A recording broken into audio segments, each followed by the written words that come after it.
it off! If I had to use one word that starts with F to identify Sonic, it would be... face planting. Whether it be getting punted to the stars, falling astral distances, Sonic has managed to not only survive these encounters, but full on shake them off like it's nothing. Kinda makes you want to see how many times you can slam his crusty spine-covered skull into the pavement before he turns into a blue paste.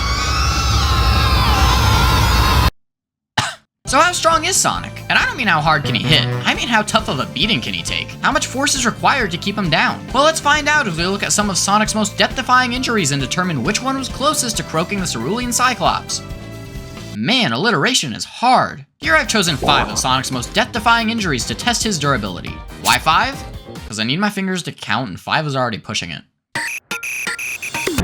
Let's start off with a quick and easy one, Giganto's Throw. Sonic Frontiers went all out with the brutality from both sides of the morality meter. Both Sonic and the enemies in this game hit harder than ever before, and that's most evident in Giganto's introduction, where he gives the sickest curveball you've ever seen. Sonic is gripped tight, hurled through multiple towers, and slammed into a mountain, shattering rocks in the process. If it wasn't clear already, the only thing left on those rocks should have been a blue smudge, and yet he kinda just bounces off like a stale hot dog bun. It was strong enough to knock him out for an unspecified amount of time, but he basically walked away unscathed, meaning to Sonic, this attack probably felt similar to when Eggman crushed him in Generations. What doesn't kill you makes you stronger, I guess. Next up on our silly little tour, we're taking a journey to the center of the Earth, where you'll find good Lord, what is happening in there? Let me ask y'all a question. How good is your heat resistance? What's the most you can take before you need to go inside and crank the AC? 75, maybe 85 degrees Fahrenheit?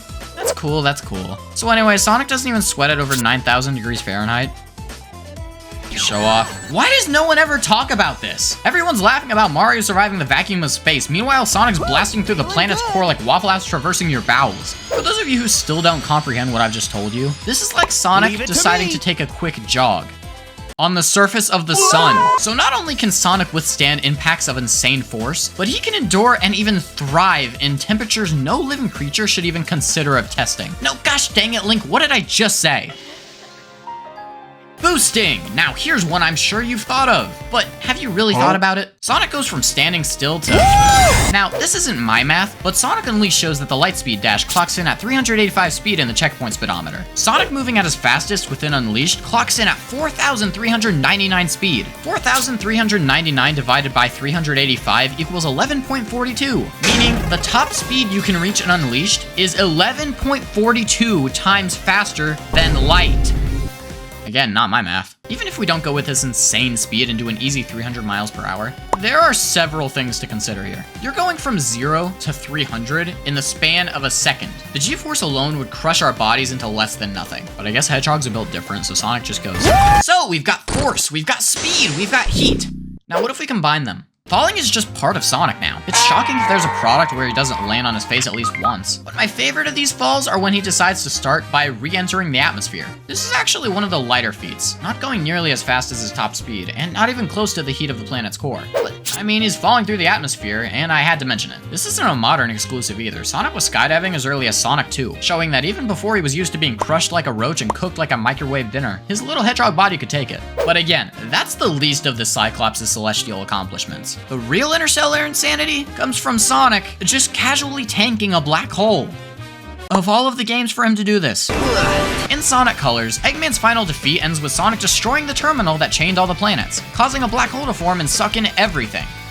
Yes, everything. Huh, you know, I think that would have explained why the Wisps live on Sonic's planet now. I mean, sure, that'd make him responsible for the death of a planet, or 5 planets, but hey, it'd make more sense than what Sonic Runners did. Anyway, Sonic outran the black hole for a little while, but eventually he's sucked in.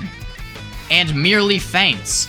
Wow. This passing out does leave Sonic looking much more winded compared to when he was thrown or crushed. But guys, it's a black hole! The gravity is so strong on the event horizon that not even light itself can escape.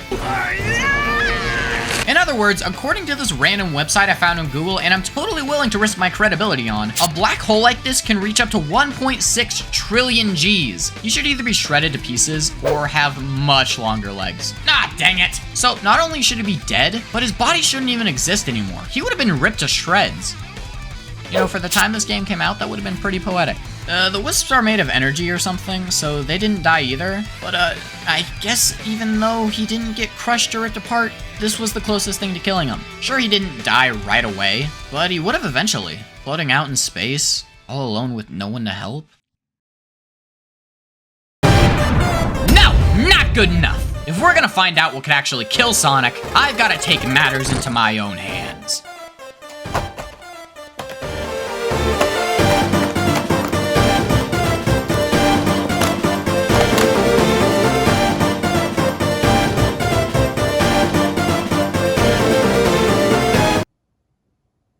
My gosh, he's unstoppable.